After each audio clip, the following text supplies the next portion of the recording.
Согласно установленному порядку распределения детей в первые классы, родители имеют право отдать ребенка в школу по месту жительства, куда его обязаны принять в приоритетном порядке без дополнительных условий, либо выбрать другую школу независимо от места жительства и поступать на свободные места. Для родителей, озабоченных качеством образовательного процесса, определяющим моментом в этом вопросе становится престиж учебного заведения.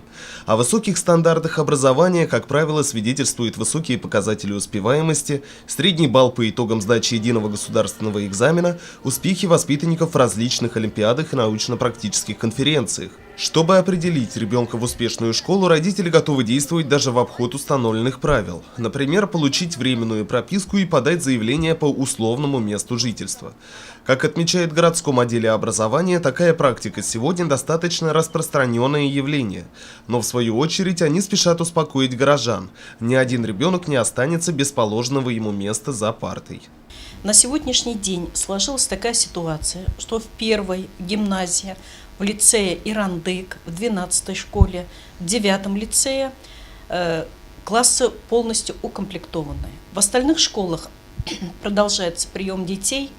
В общем количестве мы 38 классов комплекта будем в этом году открывать. Хотелось бы обратиться к уважаемым родителям, чтобы не создавали какую-то суету по приему в первый класс. Во-первых, все ученики, которые должны были попасть в школу, они попадут в школу. И во благо ребенка нужно отдавать ребенка в ту школу, которая ближе к дому, в которой есть постоянно прописан ребенок. А не возить, например, с горки во вторую школу, с горки в 12-ю школу или с 34-го микрорайона там в городские школы. Другой активно обсуждаемой темой является переход общеобразовательных и дошкольных учреждений на аутсорсинговую систему организации питания. Это система, при которой какой-то вид деятельности передается другой фирме, в данном случае муниципальное образовательное учреждение профильной частной компании. Для школ и детских садов это возможность передать нецелевую функцию специализированной организации, что должно благотворно сказаться как на качестве образовательного процесса, так и на качестве питания. В остальном внедряемые изменения носят внутренний структурно-реорганизационный характер. Но с переходом на аутсорсинг механизм организации школьного питания по сути не изменится. Во-первых, коллектив столовой останется прежним. Те же школьные повара останутся работать на своих прежних местах и выполнять ту же самую работу. Во-вторых, как блюда, которые были раньше в меню, останутся прежними.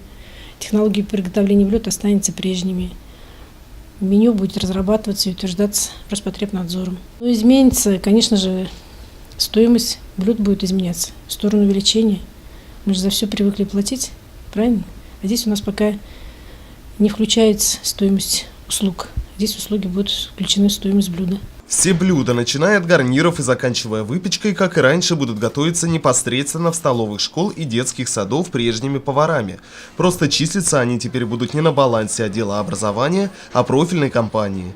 Привозными останутся только продукты питания, для которых предусмотрены отдельные автомобили. За всем процессом будет вестись усиленный контроль. Ринат Музафаров, Али Кадыров, Радмир Сингулов, Любовь Карпова, телекомпания СТВ.